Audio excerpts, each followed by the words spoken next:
जह जह बिन भाई यारिया। रमजान महीने सा मोमिन जह जह बिन भाई यारिया।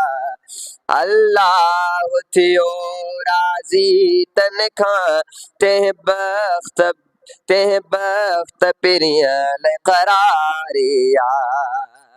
रमजान महीने सा मोमिन जह जह बिन भाई यारिया। ज़रमाल हूंदे बुख उन ते रहा ऐं हुकुम रबानी सभई मञा। ज़रमाल हूंदे बुख उन ते रहा ऐं हुकुम रबानी सभई मञा। शहरी बि कई जन शौक़ मञा ऐं माण्हू मज़ो इफ़्तारिया। रमजान महीने सा मोमिन जह जह बे रखी जह जह बे निभाई यारिया। रात ने जो तरावीहूं बि पढ़ियो अल्लाह मिठे जो कुरान ॿुधऊं।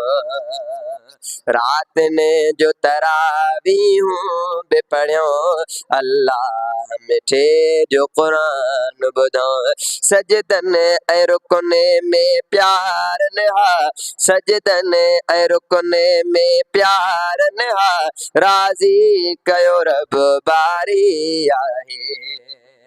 रमजान महीने सा मोमिन जह जह बिन भाई यारिया। अल्लाह थियो राज़ी तन खां ते बख्त पिरियल करारिया। तकलीफ़ अचण ते सब्र कयो इकराम थियण ते शुक्र कयो। तकलीफ़ अचण ते सब्र कयो इकराम थियण ते शुक्र कयो। तन लाइ अजुर आ घणो रब वटि तन लाइ अजुर आ घणो रब वटि बेहदि त उन्हनि लाइ बहारिया। रमजान महीने सा मोमिन जह जह बिन भाई यारिया। के समझी सियाणा छो न सघिया रमजान जा रोज़ा कोन रखिया। के समझी सियाणा छो न सघिया रमजान जा रोज़ा कोन रखिया। के सबब बिना गाफ़िल जे रहिया ऐं बाज़ी उन्हनि हारी आहे। रमजान महीने सा मोमिन जह जह बिन भाई यारिया। रमजान जे सदक़े माफ़ करे कटलाहे दिलनि जी साफ़ करे। रमजान जे सदक़े माफ़ करे कटलाहे दिलनि जी साफ़ करे। पंहिंजी झोली उबेद मिराणी झली परवर जे अॻियां कई ज़ारिया।